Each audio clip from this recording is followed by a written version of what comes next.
Man, NCAA's was some shit. What's good, y'all? It's K-Ray. Y'all already know what it is. No more TNF. We finna go ahead and do this recap of NCAA's from this past weekend. My goodness. Oh, they came to play, bruh. They came to play. Oh man, I don't even know where to start. Women's 100 meters. Yo, shout out to Cambria Sturgis, North Carolina A&T. Shout out to the whole North Carolina A&T Aggie team, men and women, because they both, they the only team that came and got 2 trophies. The men's team placed 3rd, the women's team placed 4th overall. And because they sprinters came to play, bro. They sprinters came to play, they wasn't playing. Cambria Sturgis, she pulled the double off in the prediction. I had her winning the 200. Did not really see her coming to win the 100, and definitely did not see her running 1073. The only, with a 2.2 win, 0.2 over the allowable.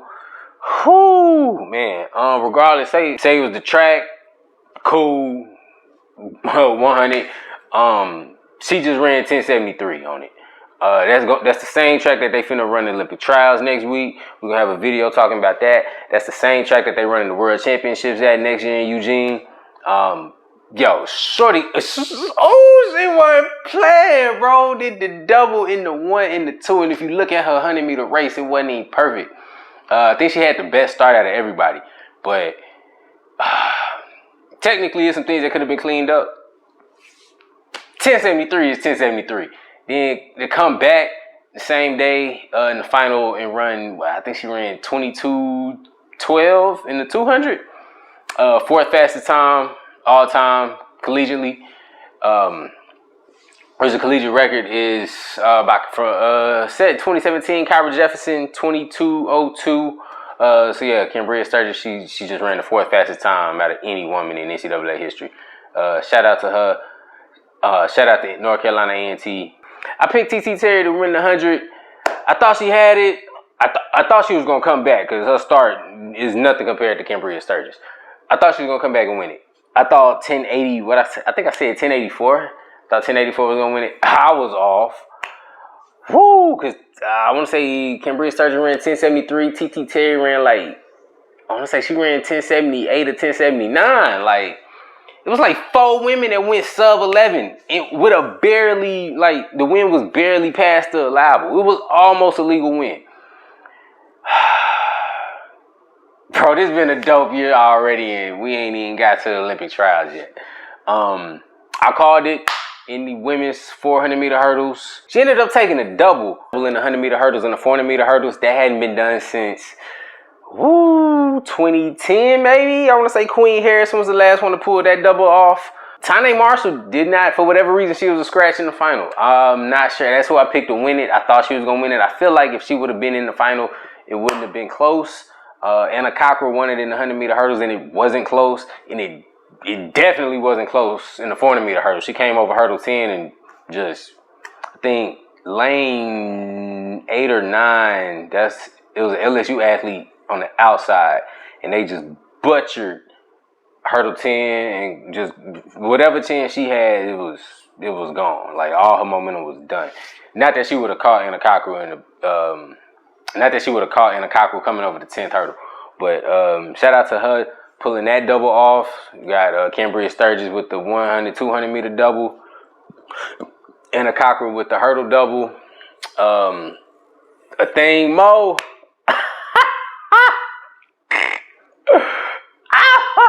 She's so disrespectful, man. She's so disrespectful.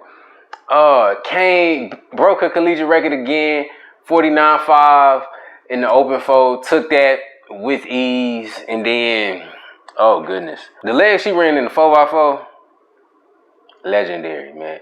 Put it in perspective. I can't even remember who was in front. Maybe USC. I think USC got the baton first on the 4th leg. There was a couple meter gap. Actually, she had quite a gap to make up. And she closed it in the first 100 meters. Coming out the curve, she had already made. She went past it with ease, and then after that, game over. Cut the system off, unplug your headset, Like, it's done, bro. It's a wrap. Like, wasn't nobody catching her. 4x4 split, 48-85. I'm like, yo. I think that may be the fastest that any woman has ever clocked in college on a 4x4 split. I could be wrong, but I'm pretty sure that's the fastest any woman has ever clocked in the NCAAs on a 4x4 split. You usually see women, like elite women, clock that type of split in the 4x4 at a world championship or Olympic level. You're not seeing a college athlete, let alone a college freshman coming out splitting 48-85. Yo, man. It was disrespectful how she did them, man. Disrespectful. I kind of want to do a deep dive on all the events, especially that 100. That women's 100 was beautiful. Cambria Sturgis got out, just like had a superior start. TT Terry had to come back. She had to make up ground. She had to make up like 4 or 5 meters with like 15 to go, and it just wasn't happening. Unlike in the men's race, which we're gonna get into that here in a sec, with Sturgis being the shorter runner, her frequency has to be faster. So like her stride length is not gonna be as long as TT Terry's, because Sturgis is kind of diminutive. Nothing against her. Shorty just popped 1073. Be as short as you want. You run 1073, you can run 1073, bro. But yeah, like unlike in the men's race, which we're gonna get into, Sturgis did not tie up. She stayed relaxed all the way through, from start all the way to the finish. Start, dry phase, coming out like the last 20 meters where TT Terry looked like she was kind of doing a twist a little bit. Arms looking good, but her torso was kind of moving. She was tightening up. She was fighting herself. Sturgis laser focus on the finish line. Everything. Face, relax, legs, knee lift, all that. Like boom, boom, boom, all the way through the line. It was beautiful. You can't coach that any better. Like in terms of relaxation in a pressure moment to run your fastest time when it counts. You can't do it any better than what she did in both the 100 and the 200, man. The 4x1, I just want to say I called it exactly how it was going to happen. LSU got on the fourth leg, LSU got the baton first, then USC. TT Terry had to run down the anchor from LSU. That's exactly what happened. Holla at your boy. I was going to say I should have bet somebody something, but I can't do that. Nah, I can't do that. To the fellas, the fellas had some drama. The fellas had a little bit of drama. The men's 4x1, I called it. It was a little closer than what I thought, though. I didn't think it was going to be that close. Because LSU won it. Terrence Laird had an amazing anchor leg, but Matthew Boland was right there running with him. Like, Matthew Boland was there. He was there. Georgia was closer to LSU than what I thought was going to happen. The time was a tad bit slower. I thought it was going to be closer to like 38-2, 38-3. Go over to the men's 100. And shout out to Terrence Laird, man. He got his NCAA title. He had to come back from behind and do it, though. Looking back at how he's been running since SECs, it hadn't been quite the same. Like, after indoor, he came out like he had something to prove. After Matthew Boland beat him in the indoor 200, he came out like, shit, like, not this year, not me, bro. Came out Texas Relays, 1981, world leading time, smacked that ass just out of there. And he may have peaked a little bit too early, just a little bit. Like he hasn't seemed quite as comfortable the first 20 meters in the 100 or the 200. He may be tired. It's been a long season. He may be a little exhausted. I know he gonna turn around and go to the Olympic trials as he should. He got the Olympic qualifying standard in the 100, the 10:05 that he ran to win the 100 meter final. But it's It's been a long season for him. I don't know if he's gonna make the 100-meter team. I doubt he's gonna make the 100-meter team. He would have a better chance at the 200, but like I say, he may be tired. But in that 100-meter race, his start was not there. It wasn't as bad as Joseph Fahnbulleh, but we're gonna get to him in a minute. Mekhi Williams from Oregon, he shot out like a rocket. Like, he comes out like he's built like a football player, and he comes out like a football player. All he had to do was just relax through the line the same way Cambria Sturgis did in the women's 100 meters, and he tightened up. He was in the middle of the track. I want to say he was in like lane 4 or 5, and it was hot. It was hot right there. He had a couple athletes on each side that was kind of right there with him. If he would have relaxed through the line and ran like he did in the semis, he would be NCAA champion. Laird just stayed smooth. He was on the outside. I want to say Terrence Laird, based on his semifinal time. I think he ran like 10:21 in the semis, and based on that, he was on the outside in lane 8. He ran his own race. He stayed relaxed that last 20, and shoot. I gotta give it to Laird. He always looks relaxed when he runs. Every time I look at his face on a replay, like, total zen. Like, I gotta give it to him. Like, he has mastered the art of relaxation. He can relax his way through the line and be A1. The 200 on the other hand,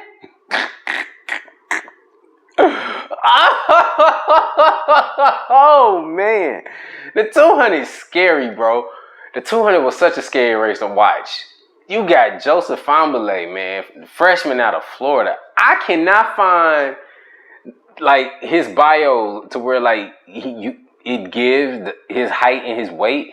Bro looks like LeBron James out on the track, man. He's not 6'8", but he probably about 6'4", and he looks like that's a big boy. That is a big boy. Fahnbulleh looks like he easily. I ain't gonna say easily. He look like he over 200. I don't know, man. That kid is strong. Like, the only thing that he does not have is a start. And as much as I hate to say it, I don't think that's necessarily a disadvantage for him. If he can find a way to get his start, because it's efficient in terms of like how you run. It's just not. It's kind of even. It's somewhat efficient on the speed distribution metric, but it's just not fast. Like, his start isn't quick. But being that height and that weight, may not be able to come out the blocks that quick. But if he can improve his start and figure out a way to tweak it just a tad to where he can come out with the pack a little better, because he gets left every time in the 100 or the 200, and he is having to make up hella ground, hella fast. In the 100, he typically runs out of real estate. In the 200, is when he starts to unwind coming out of that curve. Oh man! I want to say they clocked his last 100 of the 200. Of course, it's coming with a flying start. I want to say they clocked it at like 9:57, 9:47. It's one of the fastest final hundreds of a 200 in history. Came across the line, 19.92 PR, win legal. He had to come from behind, and he came from behind. Ran down Terrence Laird, ran him down something sick. I hadn't seen Laird get run down like that all year. That's why I'm starting to think, like, because Terrence Laird still has a world #1 time in the 200 in 1981 that he set at Texas Relays back at the end of March. I think he may have peaked too early. I don't know. But Fahnbulleh is, with him being a freshman, he is scary. He is one to watch. Just looking at that 200, his first 30, 40 meters is just non-existent. But he's slowly just building momentum coming around the curve. He slingshots off that curve, and again, like Cambria Sturgis, if you look at his last 40 meters, he is relaxed through the line. Laird started to press a little bit. Again, I think he's tired. I think he's fatigued. Fahnbulleh was picking them up and putting them down, man. And like high knee lift, like boom. Dorsiflexion, perfect. Boom. Arm action, perfect. Head, everything, perfect. Ankle, knee, hip, shoulder, everything perfectly aligned. And he is coming straight through the line, bro. He has a slight forward lean. And he just opens up that last 50 meters of a 200. He is gonna be sick. Joseph Fahnbulleh is gonna be sick once he figures out how to really put it together. It may be lights out, man. I don't know. Let's go to the 400 hurdles. I'm gonna save the 400 and the 4x4 for last. I'm gonna do that for a reason. Let's go to the men's 400 meter hurdles. Squirrel Burrell from LSU. I did not see that coming. Whatever what the critique that I had of him, how he like collapses when he comes over hurdles, he kind of fixed it a little bit. Regardless, it didn't matter, bro. 47, I want to say he ran 47.85 as a freshman. Whoo. I didn't see that coming. He PR'd by, wait, hold up. How much did, I want to say he PR'd by over a second. Bro, PR'd by over a second. Dude, his PR coming into the race was 48.86. He comes out, run 47.85. Bro PRs by a whole second. You don't see that. He PR'd by a whole second. I ain't see that, bro. I did not see that coming. At all. I thought he was gonna get second. I did not see 40. I did not see anybody running sub 48. He dropped a 47.85.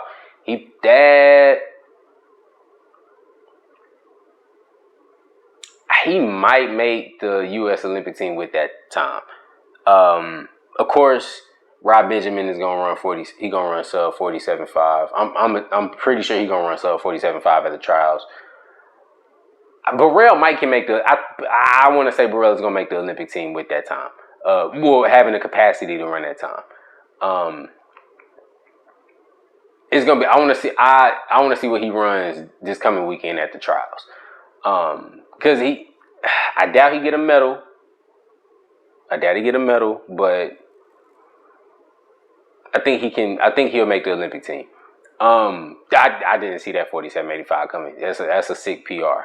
My favorite race of the weekend, the one that got the biggest reaction out of me. I caught it again. One of the predictions I had. Go look at the prediction videos I had. I called this one. Everybody was talking about Noah Williams. Shout out to Noah Williams. He had the world number 2 time coming into the race, to the 400 meter final. I did not think Noah Williams was going. I mean, he's the indoor champion. He ran 44.7 indoors. Like 44.7 indoors, that translates to 43-ish outdoors, possibly. Yo, Randolph Ross, I called it. I said it. Looking at, you can tell a lot about, possibly, you can tell a lot how the final will look based on the semifinal heat. The 400, like, just looking at the semis, Randolph Ross had the smoothest semifinal heat. He ran like 45.0 something. He ran like 45.0. He was not pressed. He ran that 45.0 relaxed. He came across the line. Oh, okay. Like, what's good, shorty? Like, all right, I'm about to hydrate, chill out, and I'll see y'all in 2 days. Like, that's how he came across the line. Noah Williams, I want to say Noah Williams, homie from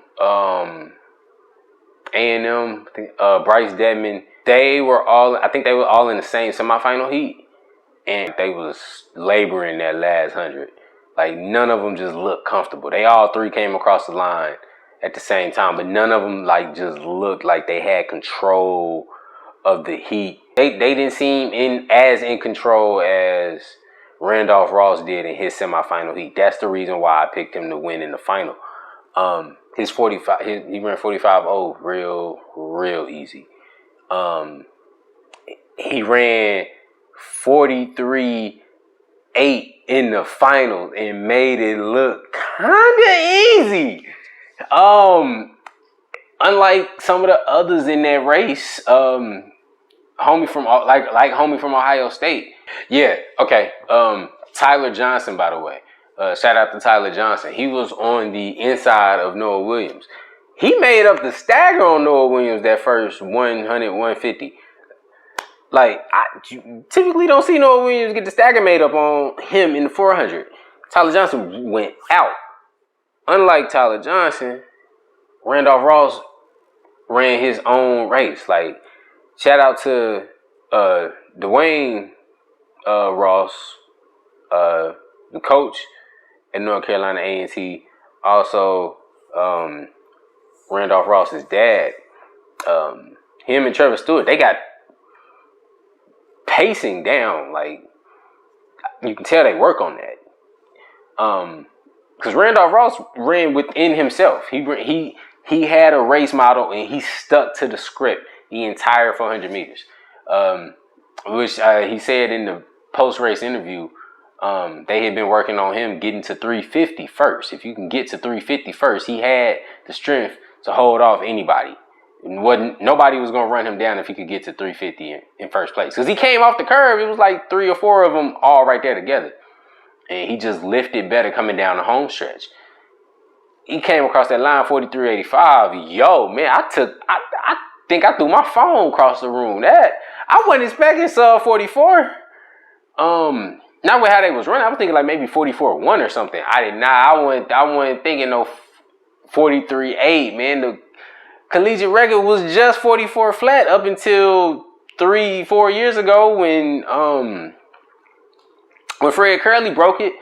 He was the first collegiate to run sub 44, which we gonna talk about Fred Curley in another video this week.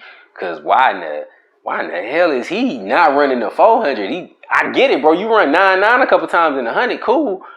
And it's hard to do that 100-400 double because I think the finals at the Olympics may be in the same day. But damn, doubling in the 100 and the 200 instead of the 400, where you are like the 6th or 7th fastest man all time. You don't wait. What? But anyway, we're gonna stay on topic. Yeah, bro. I think this would make Randolph Ross the 4th collegiate athlete to run sub 44. This would put him, I think, number 3 all time on the NCAA list in the men's 400. Shout out to him, bro. Shout out to him. Shout out to North Carolina A&T. I thought they was gonna break the NCAA record in the men's 4x4. They did, and they ran like 3 minutes and some change. They got right under 301. I wanted them to go sub 259 so bad. I know they wanted to go sub 259, especially coming in based on what they ran at regionals, 251.21. Based on what they ran at regionals, 259.21. I wanted them to come and go sub 259. I really did. Yeah, it was a nice weekend. It was to be a track and field fan. It was a nice weekend, and it was athletes all over the place. Cole Hocker in the men's 1500. Javon Harrison in the men's, doubling up in the men's high jump and the long jump. Like, you really don't see that double. 2 wildly different events, even though they kind of complement each other. If you an elite high jumper, you have elite pop off the board in the long jump. But yeah, shout out to him. Shout out to Tara Davis in the women's long jump, University of Texas. It was a beautiful weekend to be a track and field fan. It's like the first like big meet to happen at the updated Hayward Field.